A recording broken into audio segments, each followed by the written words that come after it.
Front and Center. Front and Center. A focus on important and significant developments affecting the lives of Filipinos, not only in the Philippines, but also those living and working around the world. Join us in Front and Center. Front and Center. Here on Radyo Pilipinas World Service. Welcome to Front and Center, where we focus on developments in the Philippines, legislation that provides policies, and directions that strives to promote a better economy for the country, issues that concern the welfare and well-being of every Filipino. All of these and more will be Front and Center. You can watch this program on our Facebook page and YouTube channel. That's Radyo Pilipinas World Service. And this program can also be heard on the following shortwave frequencies: 9.475 MHz, 15.640 MHz, and 17.820 MHz. So join us for another edition of Front and Center with your host, Jerome Toledo. And in this edition, we're going to discuss about the call of the National Security Advisor, Secretary Eduardo Año's immediate passage of the amendments of the espionage law. As we know, there is a Chinese spy that has been arrested or apprehended by the authorities this week, and along with the arrest of the Chinese spy is its Filipino cohort. So what would be the effect of these developments regarding this arrest of the Chinese spy and its Filipino cohorts? Joining me now in the program is the security studies expert, none other than Dr. Romel Banlawi. Dr. Banlawi, thank you for joining us in the program. Yes, I'm so pleased to be with your program. Okay, thank you so much for joining us. So, my question is, what's your reaction on National Security Advisor Secretary Eduardo Año's call to Congress to pass the amendments that imposes tougher penalties for individuals involved in espionage activities? So, how vital is this? Because this week, a Chinese national was arrested for being involved in a espionage activities with his Filipino cohort. So, how vital is this, Dr. Banlawi?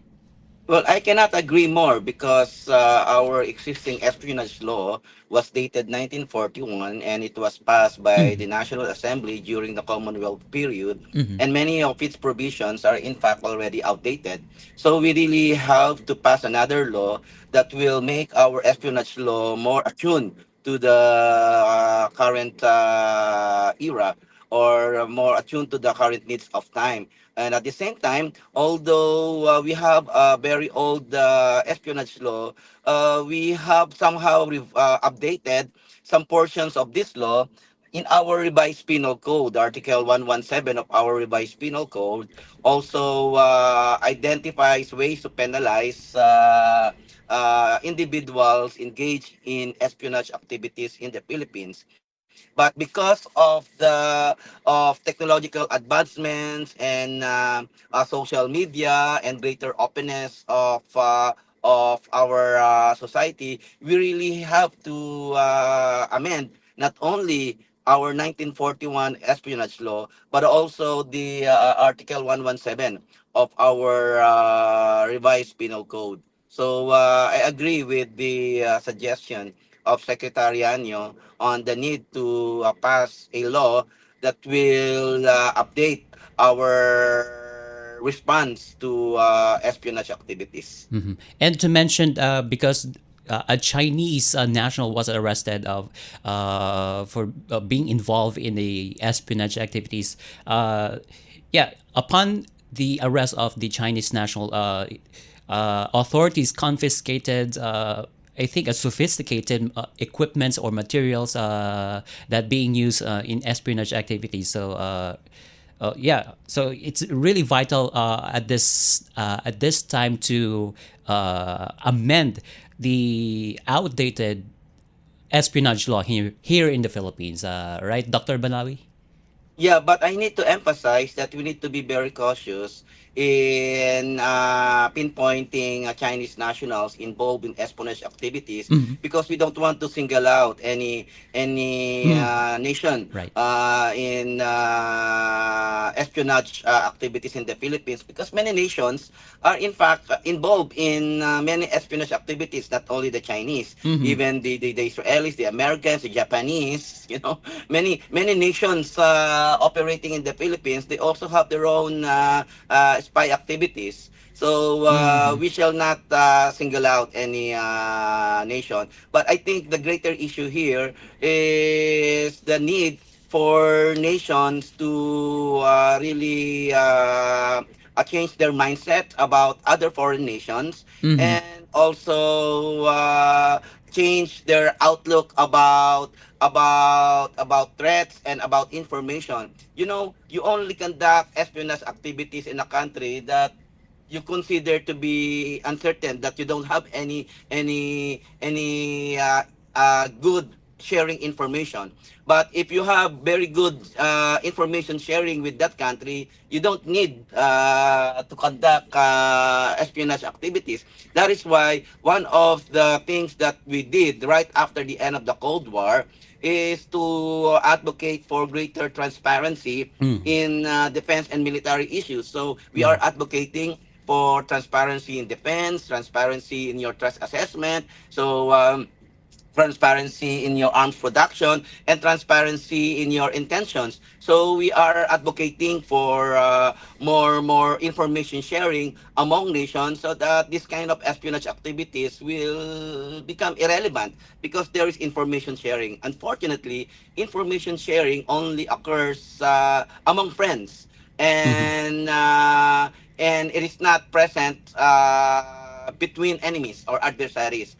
So that is why we need to promote more friendship with other nations, so that we will not be scared, or we will have no anxieties about their activities in the Philippines, information gathering activities in the Philippines. And at the same time, as a researcher, I want to pay Mhm. attention to the specific provision of this espionage law, because there are information also that researchers like me are discovering, and we share it to the public. Okay? And we don't want to be accused of espionage activities because of our research activities. So I hope that in the amendment of our espionage law, Mhm. it will remove provisions that I will consider to be anti-academic and anti-intellectual. Ah, okay. Yeah, yeah. Okay. So we have to balance it with Mhm. researchers and analysts conducting research, gathering information for purposes of producing knowledge. Mhm. So that's it. That's my main concern about this espionage law. Okay. That any law that should be passed by our country when it comes to espionage activities Mhm. shall not be anti-academic and shall not be anti-intellectual. Okay, and you mentioned that point, Dr. Banlawi. So, does that include having a good diplomatic relations? Very good. Yeah. In fact, that is very essential for our nations to establish Mhm. friendly and constructive diplomatic relations with all nations, so that you will build confidence, and you will Mhm. build mutual trust. And if you build confidence and mutual trust, then there will be greater information sharing. And if there is a greater information sharing among nations, there's no need for Mm. espionage activities. You know, I see. you Okay. see. All right. I'm sorry. I would like to ask this question, Dr. Banlawi. So, do you think at this time, is there a credible threat to the Philippines' national security? Well, for me, there are threats to Philippine national security. But if you're aware of my writings about my national security outlook, the greatest threat to our national security is not external. The greatest threat is internal. Okay, Mm. and internal. And for me, the greatest threat is corruption. If you're aware of my work, I said that the Mhm. greatest threat to Philippine national security is corruption and predatory politics. You know, Mm, mm, China is not a threat to the Philippines because China does not have any intention to invade the Philippines. What we have with China in the West Philippine Sea is issue of territorial conflict and maritime jurisdictional disputes that can be settled through diplomatic means. It can be peacefully settled.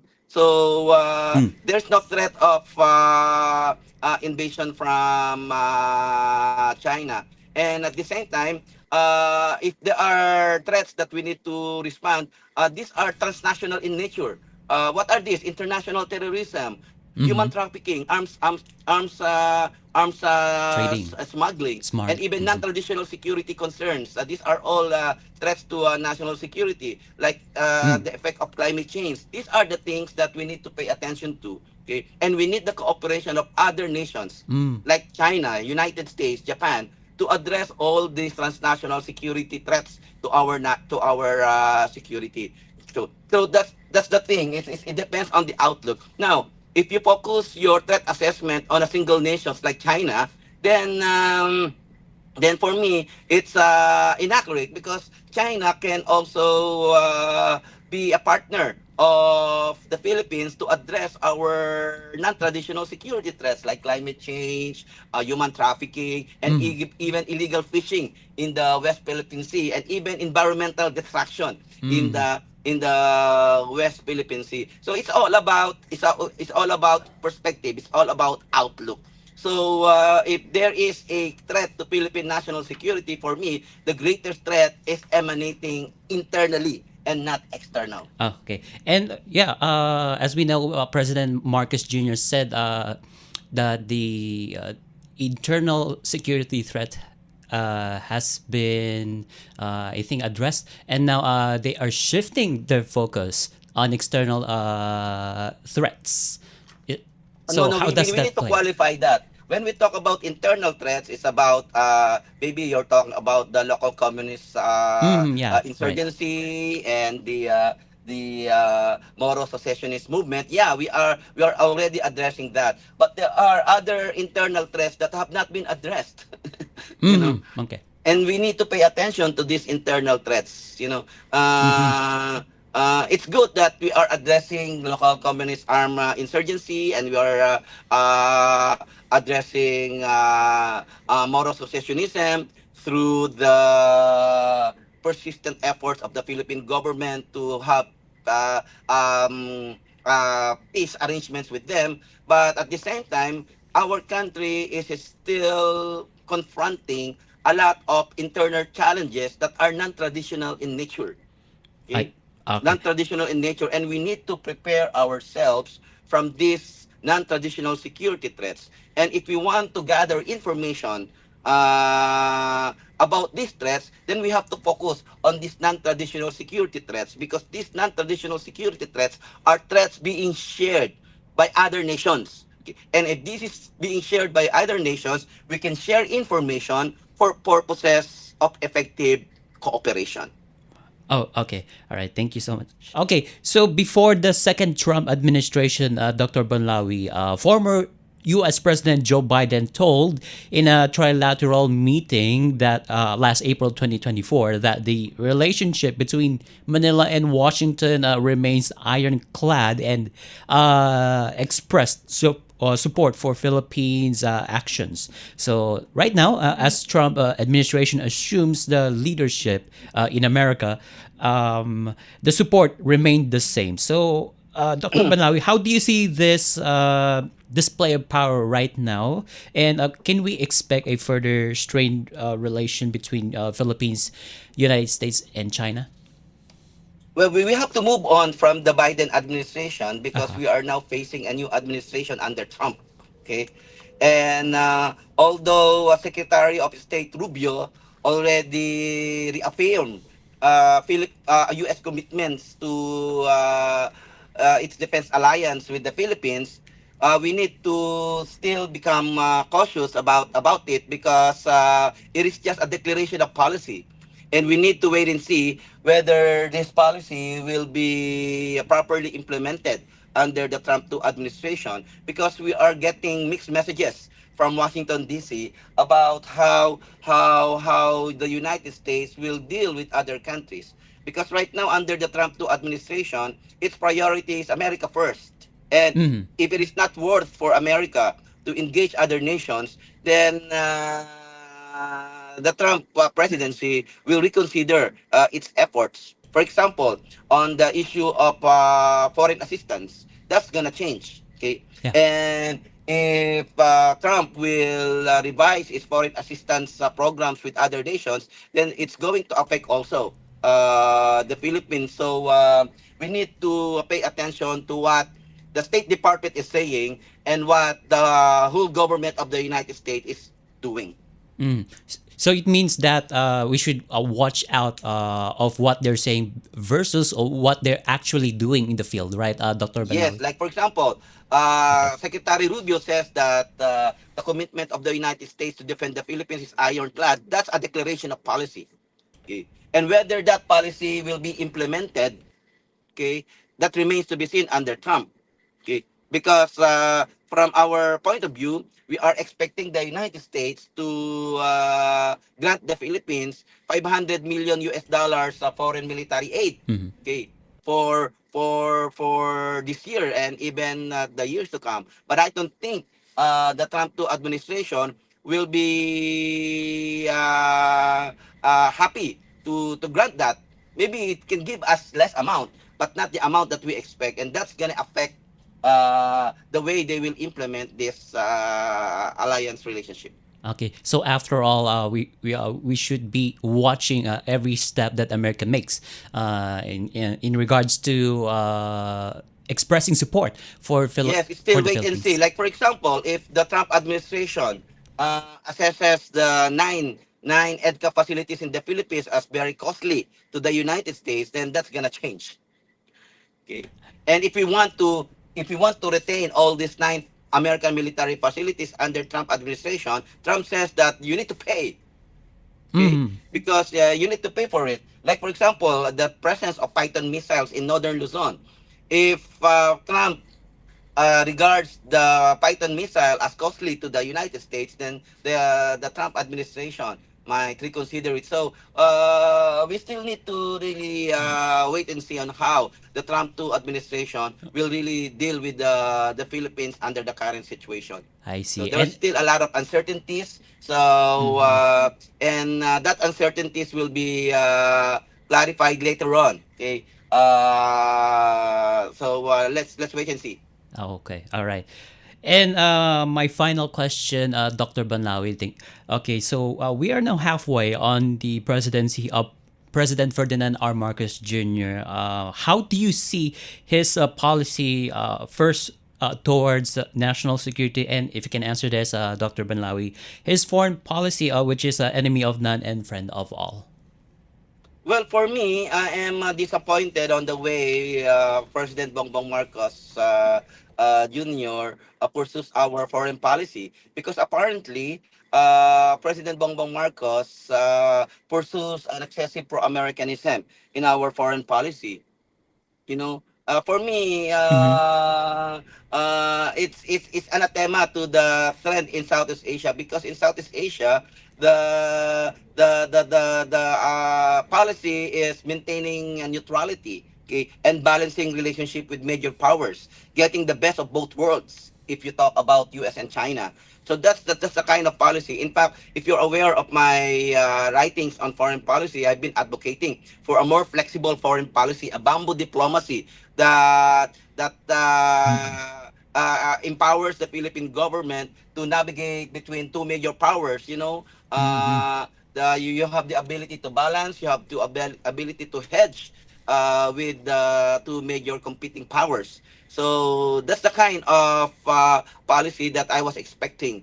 I thought I thought that President Bongbong Marcos will continue the foreign policy of former President Rodrigo Duterte of being friendly to all and enemy to none. But Mm-hmm. apparently, under the current administration, President Bongbong Marcos is in fact privileging the strengthening of our alliance with the United States and other like-minded states like Japan, Australia. And for me, that's solidifying Philippine relationship with the Western world.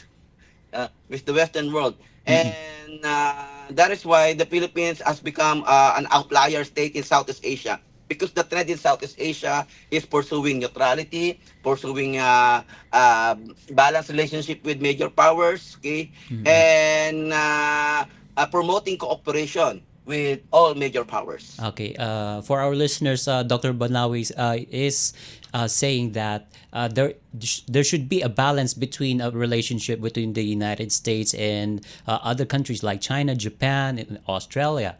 Is that correct, Dr. Banawi? Yes, and I think under the what do they call it, the second term of the Bongbong administration, the remaining 3 years of Bongbong administration, I will see some adjustments, because now we see that US is also adjusting its relationship with China, you know. So I hope that our government will also make some self adjustments. Like, for example, I hear Philippine ambassador to the US, Babe Romualdez, about his view on the need to promote greater cooperation with China, especially in the area of technological cooperation, because China has become an economic powerhouse of the world. So if we need to pursue our development needs, then we really need to cooperate with China. And we also have realized that the US cannot provide all what we need. So we need to diversify the sources of our relationship, and that includes forging close relationship with China as we strengthen our alliance with the United States. So that's the kind of policy that I have been advocating for many years. That is, instead of being torn between two lovers, we need to get the best of both worlds, and that is sustaining our alliance with the United States while promoting a greater economic cooperation with China. I see. And that falls under bamboo diplomacy, right, Dr. Banawi? Yes, bamboo diplomacy, flexible diplomacy, or hedging approach. Those are the things that we use in the academe to describe the foreign policy of smaller states on how to deal with the big powers. Okay. And that's a valuable discussion today, Dr. Banawi. So, yeah, thank you so much, Dr. Romel Banawi, the security studies expert, for joining us in the program. Thank you very much, Jerome, and have a good day. God bless. And that concludes this edition of Front and Center, produced with assistance of Radyo Pilipinas World Service team and technical personnel, Milo Janela. This is your host, Jerome Toledo. Join us again here on Front and Center. Mabuhay and love the Philippines. You have just heard and watched Front and Center. Front and Center. Join us again for another edition here on Radyo Pilipinas World Service. Front and Center.